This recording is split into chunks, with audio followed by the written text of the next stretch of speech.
Hello everybody, my name is Caitlin. If you don't know me, I'm a professional watercolor artist. I'm also an late diagnosed autistic creator.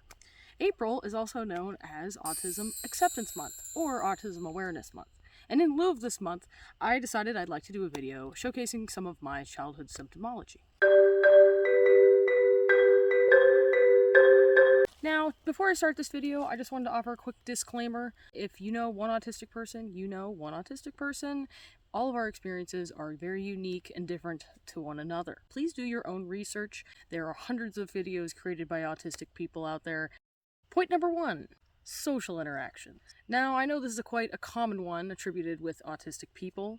That's why I'm starting with it. So, as a young child, I remember bouncing a lot from friend group to friend group. I went to a very small Christian school, and we only had about 12 kids in my entire class. I was often found on the outskirts of the kids. Mommy. We'll go show hands. We'll go show the camera the stuff. Hey, try to do that again. I'm not sure what Caitlin's up to. And I would also befriend boys more than I did girls. I always found boys to just be easier to understand versus females. A lot of conventional social norms just did not really make sense to me. Hey, look at the baby! Oh, baby! Oh. I kind of just wanted to do what I wanted to do, and it had to be a very particular way. I always felt different from a young age. I noticed that I liked the company of adults more than I did other people my own age, finding people my own age to be difficult to understand, while adults had more complex ideas. By 3rd grade, I had moved to a new school, and I realized that I had no friends. And the ones that I did make were very short-lived friendships. I was often the overbearing friend. I was called weird or annoying. I would either talk too much or not at all. But if it was something that interested me, I could monologue for extended periods of time. Oftentimes, I had a hard time understanding when it was my turn to talk or when I should stop talking. And as I mentioned, I would either talk over people or talk excessively, not really realizing the social cues in the situation, where I would just tend to start annoying my friends. By 5th grade, the friendships that I did have started to kind of dissolve. Fortunately, I did end up making one friend that I ended up having a very close relationship with almost all throughout high school and throughout elementary school. However, we probably were both neurodivergent people, and that was probably why we ended up getting along. We were often excluded from the other groups of girls, and we would sit on the swing set together and just swing all recess together. I remember watching all the other girls playing together very vividly, and they would be playing like High School Musical, and we would just be on the swings and we would just swing the entire recess. At the time I was a teenager, I was starting to experience depression and just feelings of loneliness generally. I tended to wear clothes that I felt were comfortable. I was really inept in a lot of areas that other people were thriving in, and I just was attempting at that point to copy my one friend because she seemed like she was doing better than I was socially. So I tried to kind of start copying her dress and style of speaking, and it still really did not help me. If anything, it made our friendship very rocky at that point. This kind of led me into an abusive relationship in my early adulthood, where I just did not realize I was being manipulated, and I was just so desperate to fit in that I just ended up being with somebody that was extremely harmful to me. So moving on, let's go to our point number 2, my sensory profile. I despised loud noises. There are several videos of me just yelling at loud noises, screaming at loud noises, and or covering my ears from loud sounds.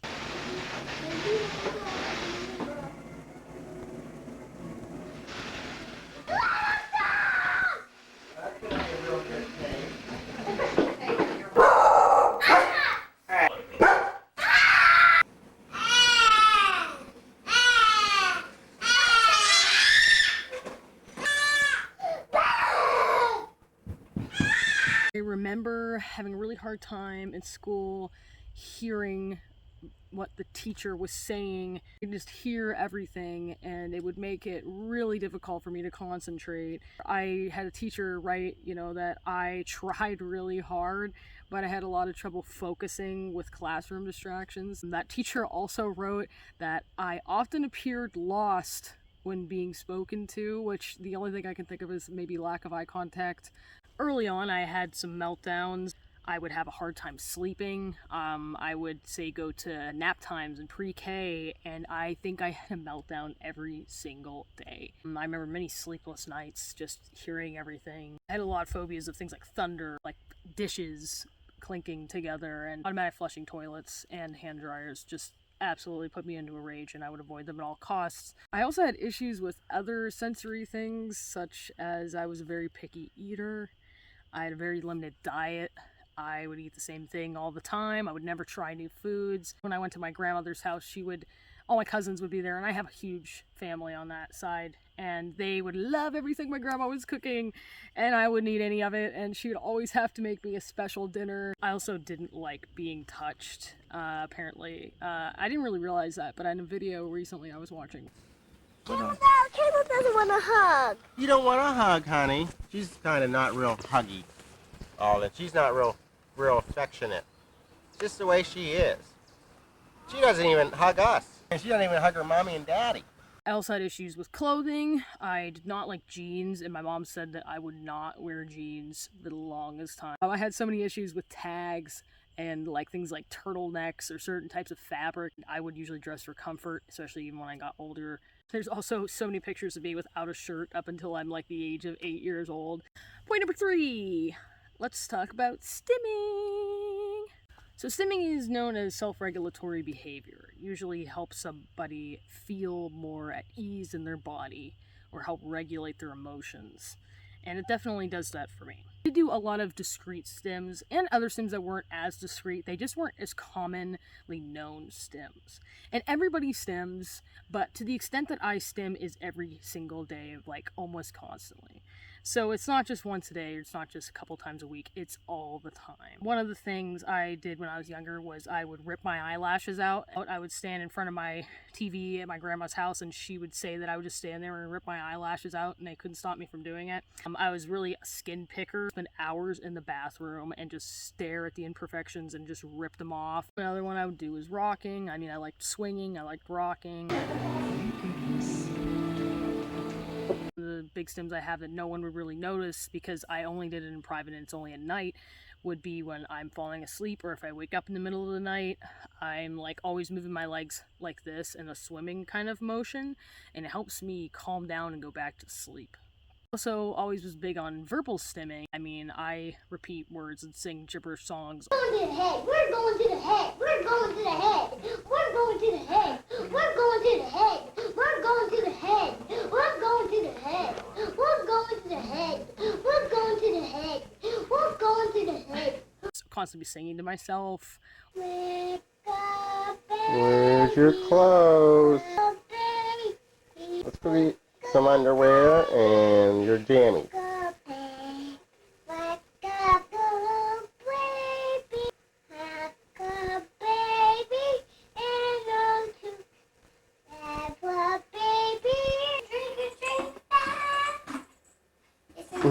Caitlin, there goes the battery. Bouncing was a big one for me, and I'm doing that all the time, every day. My mom thought I had restless leg syndrome for some reason, just because I did that so frequently. Buy some food. Do it to this day. I bounce so much that I annoy people around me. My boyfriend gets super irritated because I lay in bed and I'll just jerk my leg back and forth. The other thing I did a lot of was playing with my fingers. There's actually, when I was in kindergarten, my teacher made a note to my parents saying that I needed to listen better because I often played with my fingers excessively. And I do remember doing this, especially when I was sitting at my desk. I would kind of take my hands and go this in front of my face for really long periods of time, or do this, and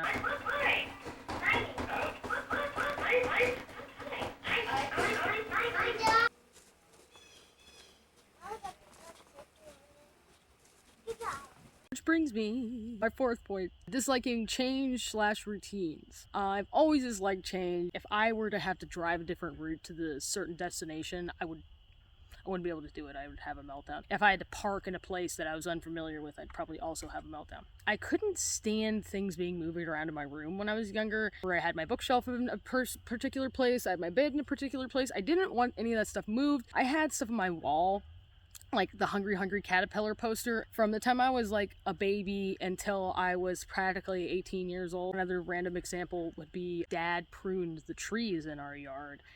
And I cried all day long. I was so upset. I had just a whole full-blown meltdown because I couldn't understand why on earth my dad would change the trees in the front yard. I had a very strict bedtime routine. I always went to sleep a very particular way. Like my mom always scratched my back before bed, and she'd always read us a story. I mean, and she did this until I was like 13 years old, you know. And at that point, I think most kids wouldn't want to have their parents reading them a bedtime story. I also had a hard time staying over at other people's houses, like my grandparents' house or a friend's, or if my mom left town, or if we went on a vacation. If I was staying at my grandparents', I might have a meltdown. You know, I went only 2 times that I ever stay at a friend's house. And I didn't even stay the night. I couldn't even stay the night because I had a meltdown before the end of the night. One time when I was in like 1st grade, and the other time when I was in like 7th grade. And I couldn't do it. I had to be taken home. I had to call my mom in tears to pick me up. When I was about the age of 9, we went to the PA Grand Canyon. I had never really went anywhere outside of where we lived, other when I was really young. We had went to the Catskills. We decided to get a cabin close to the highway for some reason. So there were these huge semi trucks going by all night. And it was right outside my window. And I remember just laying in this bed, and my poor mom, like, keeping her up until 4 o'clock in the morning. I couldn't sleep. And my brother was a mess at that point because he was a little bit younger than me, and I was crying and he was crying, and you know, it was just this whole meltdown. And number 5, special interests. A special interests are usually looked at as an all-absorbing activity, especially in autistic people. I had a special interest, but in females they tend to be a little bit more what would be seen as normal interests for a girl. And I did have intense interests, and they were in things like animals. I absolutely loved animals. I loved cats, specifically big cats. I loved categorizing animals. I loved reading encyclopedias on animals. I had all the animal books I could get my hands on. I would just read information about those animals. And I loved nonfiction. I loved gathering information and collecting information. I had an obsession with meerkats, where I had to get all these meerkat figurines, and I had all these books about meerkats, and I watched meerkat programs all day, you know, that kind of thing. I would collect things that went with my special interest. Later on, that turned into, such as right now, into mycology, psychoactive substances, which I got really interested in, how they work in your brain, and then autism research after I kind of discovered that I was autistic before I got the diagnosis. Moving on to play / repetitive play. So a lot of people, when they think of autistic kids playing, they think of people like lining things up. And I did line things up, and I'll talk about that a little bit. But I also did have imaginative play, and that's not commonly thought of when you think of autistic people. The difference is that I was very content to play alone, but if I was playing with others, I had to be in charge. So I was oftentimes labeled as bossy, and I was always like, "Oh, you're just a bossy kid," because I wanted to have things a very particular way. Most of the time I had the thing already planned out in my head. I would copy books, and I would make others act out the part I wanted them to. I actually do have a video here of my mom trying to kind of play imaginatively with me with some paper bag puppets, but I am actually repeating verbatim this book nursery rhyme, the Goosey Lucy Lucky Ducky. What a dreadful thing. Hello, gobble gobble. Okay, and then Hi. now. Are you going to talk to us? Your story's not making much sense. Wait. Because of this, later on, I got really into script writing, and I would write scripts, and I would video these scripts because I wanted to make movies, and I was very demanding. I had a younger brother, and I had a younger nephew that lived with me, and if they were in my presence and you wanted to play with me, you had to play the way that I wanted you to play. I also got really into an era where I watched Lilo and Stitch on repeat for like 3-4 straight years, at least, you know, once a day, if not, you know, or if not that much, maybe a couple times a week, but I watched it a lot. And I got into videotaping myself lip syncing over the video. So I would video the screen while it was playing the movie, and I would be the characters.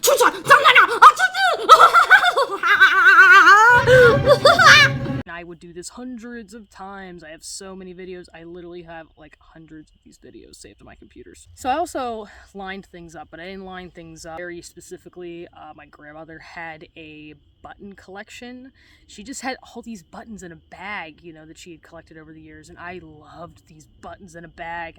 And I would take those buttons and I would line them all up by size and color on the floor and just look at them all. And I would look at them all, but they were in my head, they were all their own characters. They all had their own personalities and names, and then I would like maybe put them back and do it again.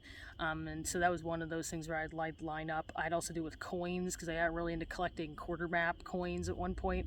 I still to this day have a box of coins. I even had a huge box of buttons at home of my own that I collected, and would do the exact same thing. I had a box of like stuff that I had like that I would look at all the time, and I just like looking at things, and I still to this day do that. I like to look at things, and I like to like put them in a particular order and look at them. They're very appealing to look at.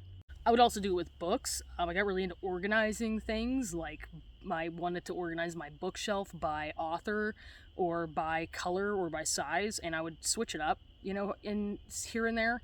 But I would take all the books off my shelf, and I remember so many times my room was just books lined up all the way across the floor as far as you could see, and I would put them back on my bookshelf, and I would do it again just for fun, because it was really fun to organize things. And the last major point I want to make is social cues. So I didn't catch social cues until people started pointing them out to me. And I still don't really catch social cues all that well. I never really realized if I was being manipulated. I never really knew if somebody was my friend. I never knew when guys were hitting on me. I also had a friend in high school. Her brother had kind of been hitting on me for a while, and I didn't realize that either until she said something to me. I didn't know that he was doing it until one day he, I think, asked me if I wanted to go out or do something together like that, and I actually freaked out internally because I had never had a boyfriend. I never dated anybody. And to wrap this all up, to bring up a few other random points, not under any particular umbrella, but I have a couple of things written down here for other. I have a really hard time watching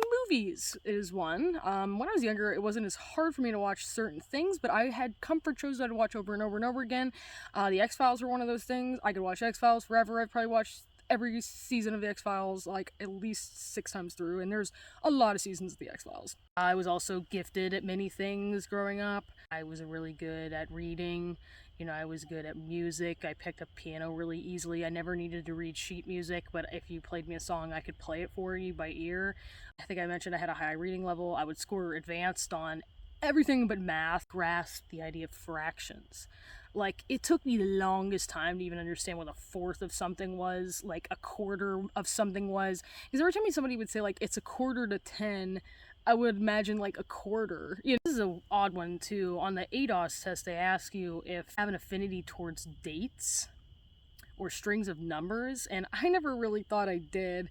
Once I started really thinking about it, I was like, you know, I do have an affinity towards dates and keeping track of dates and color coding dates. From a very young age, remember, I always would keep the specific dates that things happened in my head, and I had a very chronological calendar in my head that I could see, and I would color code those dates, and even numbers and letters and things like that. I'd give them colors. I liked organizing Pokemon cards. Like, I didn't like playing with Pokemon cards. I would just collect all the Pokemon cards, and then I had a book, and I would put them in it, and I would just organize them all, and I would continuously like reorganize my Pokemon cards all the time by like hit points usually, or by color.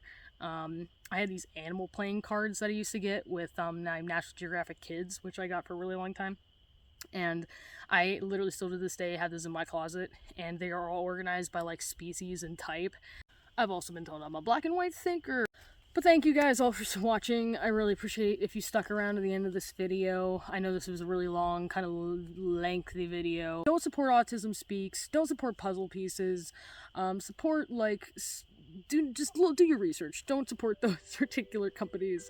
They've put out some pretty god-awful ads over the years that have really degraded autistic people and made us seem like we're horrible burdens to exist in this planet. So, anyways, I love you guys. Thank you for sticking around so much. Yeah, bye.